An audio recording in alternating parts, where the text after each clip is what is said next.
High বন্ধুরা, কেমন আছেন সবাই? আশা করি ভালো আছেন। গ্রাফিক্স ডিজাইনের 28 নম্বর ক্লাসে সবাইকে স্বাগতম। ইতিপূর্বে আমি টাইপ টুলের এখানে টাইপ অপশনের এখানে আমি অনেকগুলো কাজ দেখিয়েছি। তো এখান থেকে মোটামুটি আপনাদের স্পেসের অপশনটা দেখাবো, আর হচ্ছে ব্রেকের অপশনটা দেখাবো। আর উপরে যে অপশনগুলো আছে এগুলো খুব সহজ, আসলে অতগুলো দেখানোর কোনো প্রয়োজন নেই, বা আপনারা নিজেই পারবেন ওগুলো কাজ। তো ধরেন এইটা আমার টেক্সট। এই টেক্সটটাতে আপনি মনে করেন যে এখানে একটা ব্রেক দিতে চাচ্ছেন। তো এখান থেকে ব্রেকে যাবেন, গিয়ে যে এখানে যদি ব্রেক দেন তাহলে এখান থেকে লাইনটা শেষ হয়ে যাবে এবং পর থেকে লাইনটা শুরু হবে ওখান থেকে শেষ হয়ে। তারপর ধরেন এখানে আপনি ব্রেক দিতে চাচ্ছেন, তো ওখানে সিলেক্ট করার পর মাউসের কার্সার রেখে আপনার যদি আবার এখানে ব্রেকে যান তাহলে ওখান থেকে এটা ব্রেক হয়ে যাবে। আবার ধরেন এখানে আপনি একটা স্পেস দিতে চাচ্ছেন, এখানে আপনার স্পেস নেই, এখানে একটা স্পেস দিতে চাচ্ছেন, সেই ক্ষেত্রে এখান থেকে টাইপে যাবেন। টাইপ থেকে যদি আপনারা এই যে হোয়াইট স্পেসের অপশন আছে, এখানে যদি স্পেস করে দেন তাহলে এখানে একটা স্পেস হয়ে যাবে। আবার দেখুন এখানে যদি আবার নিচে একটা অপশন আছে স্পেসের, সেটা থেকে আপনারা স্পেস দিতে পারেন। এই স্পেসটা একটু ছোট হবে আর একটু বড় হবে। প্রথমটা বড়, পরেরটা একটু স্পেস ছোট হয়। তো এই ছিল এই অপশনগুলোর কাজ। আবার হচ্ছে এখান থেকে দেখুন fill with place holder text. দেখুন এখানে দেখুন কিভাবে হয়েছে নিচে টেক্সটটা। এই যে এমন ধরেন এখানে আমার কিছু ফাঁকা অপশন আছে, এখান থেকে যদি আমি এটাকে টাইপ টুলে গিয়ে fill with place hold text করে দেই, তাহলে দেখুন উপরের লাইনটা আমার যে লাইনটা ছিল বা আছে, এই লাইনটা আমার এখানে পেস্ট হয়ে গিয়েছে। হওয়ার পর আর কি দেখুন এই লাইনটা কোথা থেকে শুরু হয়েছে, লরেম ইসম থেকে এটা আছে আর কি। এই লাইনটা আমার এখানে শুরু হয়েছে এখান থেকে, এবং এটা এখান থেকে শেষ হয়েছে। বলতে এখান থেকে কেন শেষ হলো এটা বুঝতে হবে। এটা এই কারণেই শেষ হলো কারণ এখানে আমি যতটুকু টেনেছি, দেখুন এইটুকু আমার যদি ফাঁকা থাকে, আবার যদি যেখানে একটা জায়গাতে ক্লিক করে যদি আমি এখানে ক্লিক করি, দেখুন এই লাইনটা আমার এখানে পেস্ট হয়ে যাবে। এই লাইনটা দেখুন, এই লাইনটা এখানে পেস্ট হয়ে গেছে। বলতে লাইনটা আমার স্পেসটা পূর্ণ হয়ে গেল, যে স্পেসটা ছিল উপরের লাইনটা দিয়ে পূর্ণ হয়ে গিয়েছে। এইটা ছিল এখানকার কাজ। মোটামুটি এখানকার অনেক কাজ আমি দেখেছি। এখন হচ্ছে আপনারা ওরিয়েন্টেশন করতে পারবেন এখান থেকে। শো হিডেন ক্যারেক্টার এগুলো খুব একটা না। দেখুন এখানে দেখুন টাইপ ওরিয়েন্টেশন, এটা হরিজন্টাল আছে, এটা ভার্টিক্যালি করতে পারবেন এভাবে। অনেক সময় এই কাজগুলো করতে হয় আর কি ভার্টিক্যালি। ধরেন এখানে আপনার একটা হচ্ছে টেক্সট লেখেন, ধরেন এখানে লরিমিজম লেখা আছে, এইটাকে আপনারা এটা ভার্টিক্যালি আছে, হরিজন্টালি আছে, ভার্টিক্যালি করবেন, তাহলে দেখুন এটা এই দিক থেকে হয়ে গেল। এই কাজগুলো যদি বা টাইপ টুল থেকে সব করা যায়, তারপর এটা এক ক্লিকে এখান থেকেও করা যায়। ঠিক আছে, অনেক সময় এক ক্লিকে এগুলো করা যায়, এটা কোনো ব্যাপার না। অনেক সময় এটা করতে হয় আর কি, প্রয়োজন বাধে। ধরেন এটাকে নিলাম, এখান থেকে আমি এটা ভার্টিক্যালি করে দিলাম। দেখুন সবগুলো ভার্টিক্যালি হয়ে গেছে পুরোটা লাইনটাই। এইভাবে কাজগুলো করতে পারবেন। আর এখান থেকে যদি বা এই অপশনগুলো আছে কাজ করা যায়, এই অপশনগুলো আমি পরে দেখাবো, যেহেতু আস্তে আস্তে আমরা অ্যাডভান্সে যাচ্ছি, আর অনেক কাজ আছে সেগুলো আমি পরে আস্তে আস্তে দেখাবো। এই পর্যন্ত দেখালাম আজকে। এবার মোটামুটি সিলেকশন অপশনে আমি এগুলো কাজ আপনাদেরকে দেখিয়েছি, এগুলো কেমন করে কি কাজ করে। অবজেক্টেও কিছু কাজ দেখিয়েছি এখান থেকে। অবজেক্টে বেশি একটা কাজ নেই, এই পাথ থেকে আপনারা অনেক কিছু করতে পারবেন।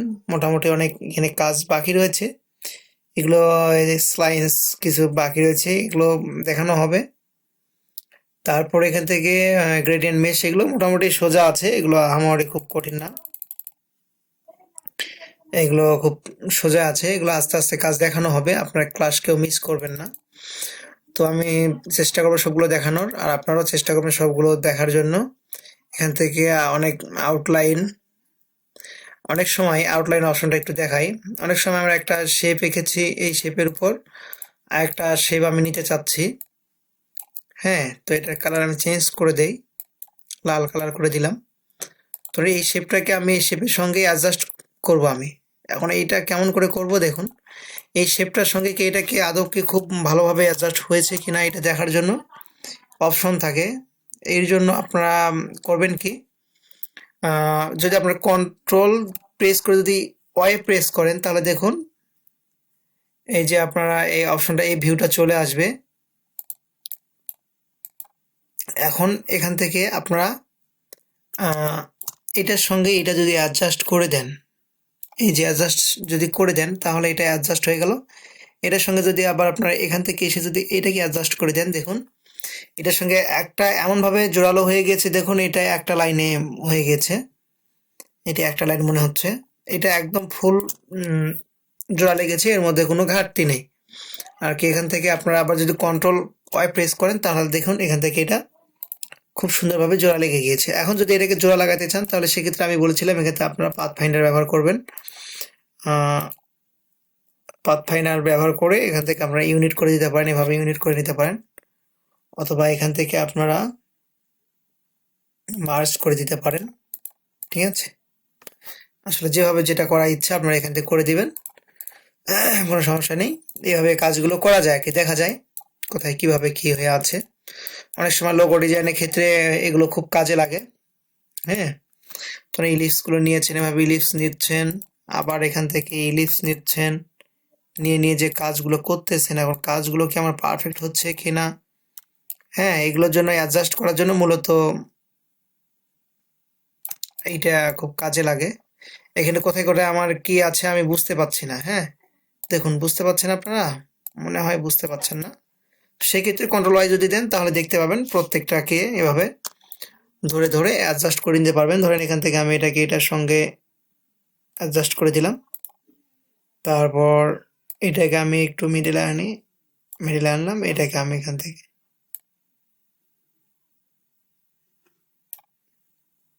এখানে দিলাম। এখন এই দুটোকে ধরে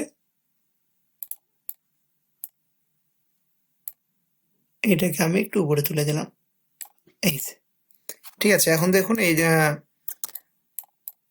এইটার একটা মিডল পয়েন্ট তৈরি হয়ে গেছে। তারপরে এখানে দেখুন এই যে ফাঁকা অপশনগুলো আছে এগুলা মিলাইতে হবে, এগুলোকে মিলাইতে হবে এভাবে। যখন আপনি মিল করে দিতে পারবেন তখন এটা সম্পূর্ণ পারফেক্টভাবে তৈরি হয়ে যাবে। তাছাড়া এই যে অপশনগুলো ফাঁকা থাকবে, এই অপশনগুলো ফাঁকা থাকার কারণে এটা কখনোই এক হতে পারে না। ঠিক আছে, এটাকে অবশ্যই একটাতে রূপান্তর করে দিতে হবে আপনাকে।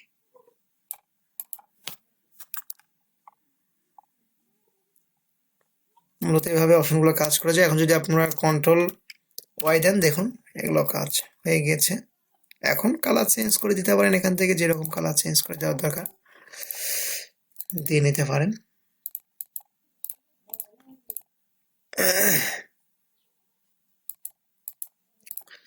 এভাবে কাজগুলো করা যায় আর কি, খুব পারফেক্ট করে। লোগো ডিজাইনের সময় এই কাজগুলো অনেক কাজে লাগে, বা বিভিন্ন ধরনের শেপগুলোকে ইয়ে করার জন্য খুব কাজে লাগে। তো এভাবে কাজগুলো আপনারা করতে পারবেন। মূলত আমরা আস্তে আস্তে অনেক ডিজাইনের দিকে যাব, অনেক ডিজাইন তৈরি করব আমরা। এগুলো ডিজাইনে আপনারা 3D করতে পারবেন। যেমন এই একটা ডিজাইন যদি থাকে, যেখানে একটা ডিজাইনকে আপনারা 3D তে রূপান্তর করতে পারবেন, সেটা হচ্ছে গ্রেডিয়েন্ট ব্যবহার করে। 3D অপশন না, শুধু গ্রেডিয়েন্ট ব্যবহার করে এগুলোকে আপনারা কাজ করতে পারবেন। ঠিক আছে, তো মোটামুটি অনেক দূর এগিয়ে গেল ক্লাসটা, আজকে সময়টা মোটামুটি হয়ে গিয়েছে অনেকটাই। তো আজ আমি এই পর্যন্তই রাখছি বন্ধুরা। যদি আমার ক্লাস ভালো লাগে, আর ইতিপূর্বে যে ক্লাসগুলো দিয়েছি ওগুলো দেখার চেষ্টা করবেন, ওগুলো যদি ভালো লাগে অবশ্যই আমার ভিডিওগুলোতে লাইক, কমেন্ট এবং আপনাদের বন্ধুদের মাঝে শেয়ার করবেন। যদি আপনাদের কোনো সমস্যা থেকে যায়, যদি সমস্যা হয় অবশ্যই আমাকে জানাবেন, আমি চেষ্টা করবো সেই সমস্যাগুলো সমাধান করার। ধন্যবাদ বন্ধুরা, দেখা হবে নেক্সট কোনো ক্লাসে।